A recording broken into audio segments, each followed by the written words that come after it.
Alkisah di zaman dahulu di Tanah Delhi berdirilah sebuah kerajaan dengan istananya yang megah. Istana tersebut kini dikenal dengan nama Istana Maimun.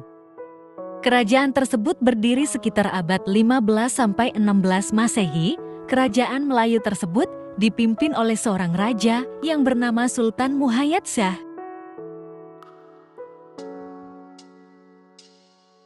Sultan Muhayyad Shah memiliki 3 orang anak. Anak pertama bernama Mambang Yazid, anak kedua bernama Mambang Hayali, dan anak ketiga bernama Putri Hijau. Ketiga anak dari Sultan Muhayyad Shah memiliki kesaktian yang hebat. Mambang Yazid dapat merubah dirinya menjadi seekor naga. Anak kedua, Mambang Hayali, dapat merubah dirinya menjadi sebuah meriam. Sedangkan si bungsu, Putri Hijau, dapat memancarkan cahaya hijau di tubuhnya ketika malam bulan purnama tiba. Putri Hijau tidak hanya bisa memancarkan cahaya, namun memiliki wajah yang sangat cantik jelita. Banyak rakyat yang kagum dan terpesona dengan kecantikannya. Selain itu, sang putri memiliki sifat ramah dan dermawan kepada rakyatnya. Ketika malam bulan purnama tiba, Putri Hijau sedang berjalan-jalan di taman istana. Pancaran cahayanya dapat terlihat dari daerah yang cukup jauh. Hingga pancaran cahaya hijau yang indah dari putri tersebut dapat terlihat oleh kerajaan tetangga, yaitu Kesultanan Aceh. Di istananya Sultan Aceh terkesima dengan pancaran cahaya hijau yang indah tersebut. Kepada para pengawalnya, Sultan menugaskan agar mencari di mana letak sumber cahaya hijau tersebut. Setelah para pengawal mencari dari mana cahaya itu berasal, akhirnya diketahui bahwa ternyata cahaya hijau itu berasal dari seorang putri cantik jelita dari kerajaan tetangga yang berada di daerah Delhi. Karena mendengar penjelasan dari para pengawalnya, Sultan berniat untuk memperistri Putri Hijau. Lamaran pun dipersiapkan, berbagai perhiasan, serta beberapa pengawal pun diutus untuk mendatangi kerajaan Putri Hijau. Namun, lamaran tersebut ditolak oleh sang putri. Penolakan lamaran tersebut membuat Sultan Aceh menjadi sangat marah. Dia merasa bahwa kerajaan Delhi telah menebar permusuhan dengan kerajaan Aceh. Untuk itu, sang sultan mengutus ratusan prajuritnya untuk menyerang kerajaan Delhi karena Putri Hijau menolak lamarannya. Ternyata kerajaan Delhi sangat tangguh. Peperangan tidak dapat dimenangkan oleh pihak lawan. Akhirnya kerajaan Delhi menjadi pemenang dalam pertempuran tersebut. Sultan Aceh tidak patah semangat.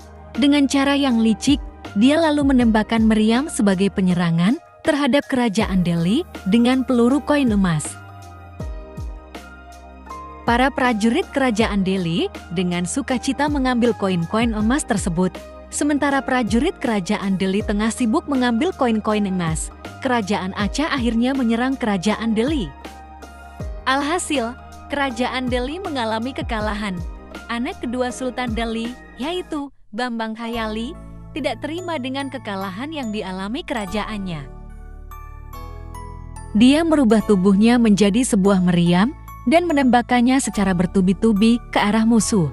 Akibat terlalu lama menembakkan meriam ke arah pasukan Aceh, meriam tersebut menjadi sangat panas.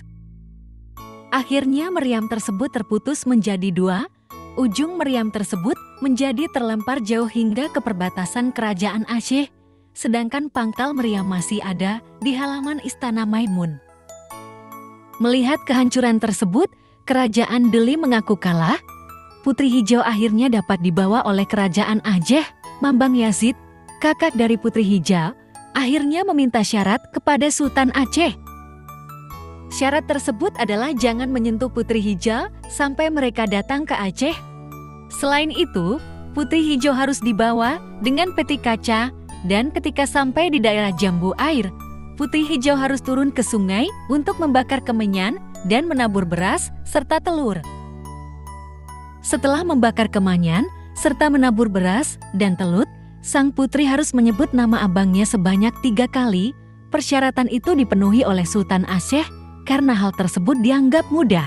Putri Hijau dan Sultan Aceh beserta para pengawalnya berangkat menggunakan kapal layar untuk kembali ke Aceh. Kapal layar tersebut dapat mengarungi Sungai Deli yang konon pada zaman dahulu dapat diseberangi oleh sebuah kapal layar. Di daerah Jambu Air, Putri Hijau keluar dari peti kacanya, lalu turun ke sungai untuk membakar kemenyan, menabur beras, serta telur, dan menyebut Mambang Yazid, Mambang Yazid, Mambang Yazid, datanglah abangku, dan selamatkanlah adikmu dalam cengkeraman Sultan Aceh. Akhirnya air sungai menjadi beriak, airnya menjadi bergemuruh, dan angin pun menjadi ribut. Putri Hijau akhirnya kembali masuk ke dalam peti kaca. Tidak lama kemudian, petir pun menyambar tidak henti-hentinya dan langit pun menjadi gelap. Dalam keadaan demikian, muncullah seekor naga yang sebenarnya jelmaan dari Mambang Yazid. Naga tersebut akhirnya memporak-porandakan kapal kerajaan Aceh hingga menjadi hancur.